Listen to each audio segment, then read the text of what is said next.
Hellcat.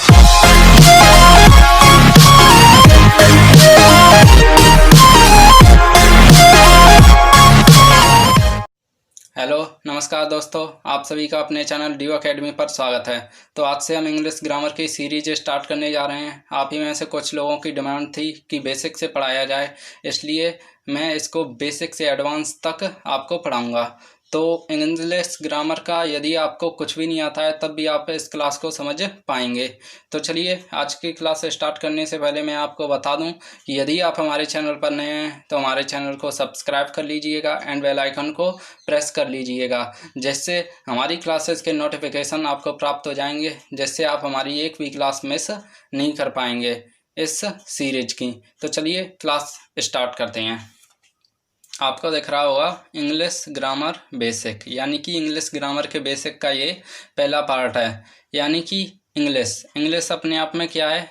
English अपने आप में एक लैंग्वेज है, यानी कि इंग्लिश अपने आप में एक भाषा है। और भाषा को बोलने के लिए हमें निकालनी पड़ती है क्या? साउंड। यानी कि इंग्लिश लैंग्वेज को बोलने के लिए हमें साउंड निकालनी पड़ती है। और इंग्लिश लैंग्वेज की साउंड में 26 लेटर होते हैं, यानी कि 26 अक्षर होते हैं। अब लेटर्स को हम कैटेगराइज करते हैं, यानी कि लेटर्स कितने प्रकार के होते हैं? लेटर्स में दो भाग होते हैं, number first vowels and number second consonants. अब ये वोवेल एंड कंसोनेंट्स क्या होते हैं? इनका हिंदी अर्थ होता है, वोवेल का हिंदी अर्थ होता है स्वर एंड कंसोनेंट्स का हिंदी अर्थ होता है व्यंजक।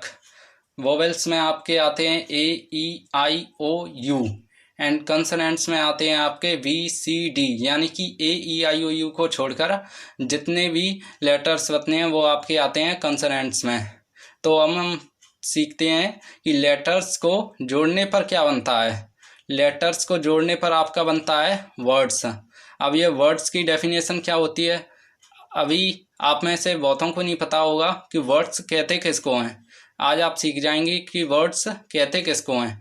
वर्ड्स कहते हैं ए मीनिंगफुल यूनिट ऑफ लेटर्स, यानी कि अक्षरों की मीनिंगफुल यूनिट को वर्ड कहते हैं। एग्जाम्पल देखते हैं। नंबर फर्स्ट एग्जाम्पल आपको दिख रहा होगा पेन, यानी कि PEN। अब मैंने यहाँ पे मीनिंगफुल क्यों लिखा है? क्योंकि मीनिंगफुल का अर्थ होता है अर्थपूर्ण, यानी कि जिस लेटर्स को मिलाने पर जो वर्ड बनता है यदि उसका मीनिंगफुल कोई सेंस है, यानी कि अर्थ निकलता है, तो हम उसको वर्ड कह सकते हैं। लेकिन यदि उसका कोई अर्थ नहीं निकलता है तो हम उसको वर्ड नहीं कहेंगे। जैसे PEN, अब पेन का अर्थ होता है कलम, तो इसका अर्थ निकल रहा है, तो अब यह अपने आप में एक वर्ड हुआ। लेकिन यदि हम इसको उलट के EPN लिख दें तो ये अपने आप में कोई वर्ड नहीं रहा, इसलिए ये कोई वर्ड नहीं है। और यदि हम इसको ऐसे लिख दें NPE, तब भी ये अपने आप में कोई वर्ड नहीं हुआ, क्योंकि इसका कोई अर्थ नहीं है। सेकेंड एग्जाम्पल देखते हैं NAME। अब नेम बोलते हैं इसको। नेम का हिंदी अर्थ होता है नाम, यानी कि इसका अपने आप में एक अर्थ है, तो ये अपने आप में एक वर्ड हुआ।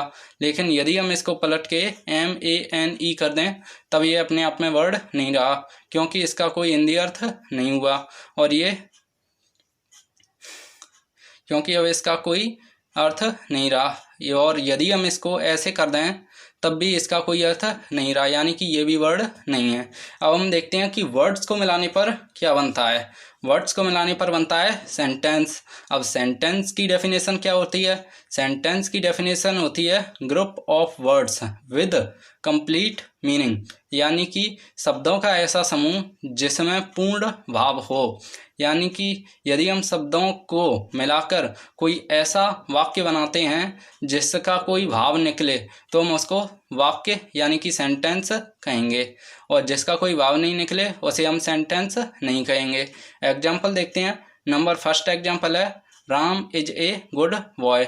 अब इसका हिंदी अर्थ हुआ राम एक अच्छा लड़का है, इसका अर्थ निकल रहा है, इसलिए यह सेंटेंस हुआ।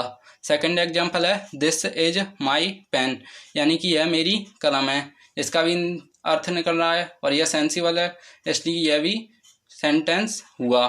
थर्ड एग्जाम्पल है व्हाट इज योर नेम, यानी कि आपका नाम क्या है, इसलिए इसका भी एक सेंसिबल अर्थ है और मीनिंगफुल है, इसलिए यह भी सेंटेंस हुआ। और डू नॉट टेल ए लाई, ये फोर्थ एग्जाम्पल है, डू नॉट टेल ए लाई यानी कि झूठ मत बोलो, इसका भी अर्थ निकल रहा है और ये सेंसिबल है इसलिए ये भी सेंटेंस हुआ। इस प्रकार से आप सेंटेंस की पहचान कर सकते हैं, जिससे कंप्लीट मीनिंग निकल रही हो उसी को हम सेंटेंस कहेंगे। नेक्स्ट हम चलते हैं कि सेंटेंस कितने प्रकार के होते हैं। आपको पता है कि सेंटेंस 5 प्रकार के होते हैं, यदि नहीं पता है तो जान लो कि सेंटेंस 5 प्रकार के होते हैं। सेंटेंस 3 प्रकार के नहीं होते हैं, सेंटेंस 5 प्रकार के होते हैं। अब ये कौन कौन से होते हैं, वन बाई वन हम इसको देखते हैं। नंबर फर्स्ट सेंटेंस की कैटेगरी है असर्टिव या डिक्लेरेटिव सेंटेंस, यानी कि हम इसको कह सकते हैं हिंदी में कथनात्मक वाक्य। हम इसको वन बाई वन डिटेल में पढ़ेंगे, पहले हम इनको देख लेते हैं कि ये कितने प्रकार के होते हैं, 5 प्रकार के, और हम इनके नेम्स को याद कर लेते हैं। सेकंड है अपना इंटेरोगेटिव सेंटेंस, यानी कि प्रश्नवाचक वाक्य, यानी कि जिसमें प्रश्न किया जाता है। थर्ड है इम्परेटिव सेंटेंस, जिसका हिंदी अर्थ हुआ आज्ञा या प्रार्थना वाचक वाक्य। फोर्थ एग्जाम्पल है ओप्टिव सेंटेंस, यानी कि इच्छाबोधक वाक्य। एंड फिफ्थ सेंटेंस है आपका एक्सक्लेमेटरी सेंटेंस, यानी कि आश्चर्यबोधक वाक्य। अब हम इनको वन बाई वन डिटेल में पढ़ते हैं। नंबर फर्स्ट हम पढ़ेंगे असर्टिव या डिक्लेरेटिव सेंटेंस।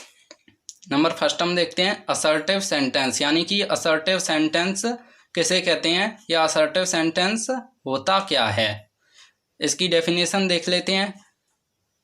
डेफिनेशन है इसकी इंफॉर्मेशन अबाउट फैक्ट या ओपिनियन एंड बिलीफ, यानी कि इंफॉर्मेशन हमें किसी के बारे में दी जाए, किसके बारे में, फैक्ट यानी कि सत्य के बारे में, या ओपिनियन अवधारणा के बारे में, या विश्वास के बारे में। यदि हमें इंफॉर्मेशन दी जाए तो हम उसको असर्टिव सेंटेंस कहेंगे। हिंदी देख लेते हैं, किसी घटना के होने या ना होने का वर्णन किया जाता है उसको हम असर्टिव सेंटेंस कहते हैं। यदि यानी कि हमें इस सेंटेंस में किसी काम के होने या ना होने की घटना मिलेगी। तो हम देखते हैं, एंड इसका एक पॉइंट है कि इस वाक्य के अंत में फुल स्टॉप यानी कि इस पॉइंट का प्रयोग किया जाता है। अब हम देखते हैं कि असर्टिव सेंटेंस कितने प्रकार के होते हैं। असर्टिव सेंटेंस अपने आप में 2 प्रकार के होते हैं। Number first affirmative sentence and number second negative sentence. अब हम देखते हैं कि अफर्मेटिव सेंटेंस किसको कहते हैं। अफर्मेटिव सेंटेंस को हिंदी में कहते हैं स्वीकारात्मक वाक्य। एंड इसकी डेफिनेशन है we use positive sense in this sentence, यानी कि इस वाले वाक्य में हम पॉजिटिव सेंस का प्रयोग करते हैं। एग्जाम्पल देखते हैं, एग्जाम्पल से आपको समझ आ जाएगा यदि अभी आपको समझ नहीं आया है। फर्स्ट एग्जाम्पल है they will listen to you, यानी कि वे आपको सुनेंगे। इसमें कोई नेगेटिव वर्ड यूज नहीं किया गया है, इसलिए यह स्वीकारात्मक यानी कि अफर्मेटिव सेंटेंस हुआ। यदि इसमें नॉट का यूज किया जाता, यदि हम इसको ऐसे बोल देते they will not listen to you, तब यह नेगेटिव सेंटेंस हो जाता। अब आपको समझ आ गया होगा कि अफर्मेटिव नेगेटिव में क्या डिफरेंस है। सेकंड एग्जांपल देखते हैं, हरी रीड्स ए बुक, यानी कि हरी एक पुस्तक पढ़ता है। इसमें भी कोई नेगेटिव वर्ड यूज नहीं किया गया है, इसलिए यह भी अफर्मेटिव सेंटेंस हुआ। थर्ड है कमला इज इल, यानी कि कमला बीमार है, यह भी अफर्मेटिव सेंटेंस हुआ। फोर्थ है Sita sings a song, Sita एक गाना गाती है, यह भी अफर्मेटिव सेंटेंस हुआ। सेकेंड कैटेगरी देखते हैं नेगेटिव सेंटेंस, जो कि अफर्मेटिव की है, यानी कि इसका हिंदी अर्थ होता है नकारात्मक वाक्य। डेफिनेशन है इसकी, डेफिनेशन है यदि हम इसमें नेगेटिव सेंस डेफिनेशन देखते हैं इसकी, वही डेफिनेशन है यदि इसमें नेगेटिव वर्ड का यूज किया जाता है, यानी कि तब इसका नेगेटिव सेंस आएगा और हम इसको नेगेटिव सेंटेंस कह देंगे। एग्जाम्पल देखते हैं यदि आपको समझ नहीं आया है। नंबर फर्स्ट एग्जाम्पल है Ram is not a good boy, यानी कि राम एक अच्छा लड़का नहीं है। इसमें नॉट वर्ड आ गया है, यानी कि ये नेगेटिव सेंटेंस हुआ, यानी कि ये नकारात्मक सेंस व्यक्त कर रहा है, यानी कि राम एक अच्छा लड़का नहीं है। यदि हम इसमें नॉट यूज नहीं करते तब ये अफर्मेटिव सेंटेंस हो जाता। सेकंड एग्जांपल देखते हैं, राम इज नॉट प्रेजेंट, यानी कि राम उपस्थित नहीं है। इसमें भी नॉट वर्ड यूज हुआ है, इसलिए यह भी हुआ कौन सा, नेगेटिव सेंटेंस। थर्ड एग्जाम्पल है Mohan does not play cricket, यानी कि मोहन क्रिकेट नहीं खेलता है, ये भी नेगेटिव सेंटेंस हुआ। फोर्थ है he is not a student.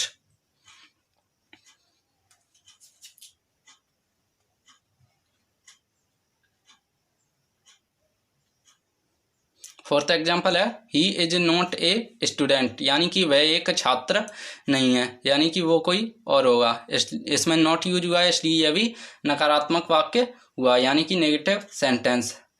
तो चलिए आज की क्लास यहीं पर समाप्त करते हैं, और कमेंट में बताइएगा कि यह क्लास आपको कैसी लगी, और अच्छी लगी तो लाइक कीजिएगा एंड अपने भाइयों बहनों के साथ शेयर कीजिएगा।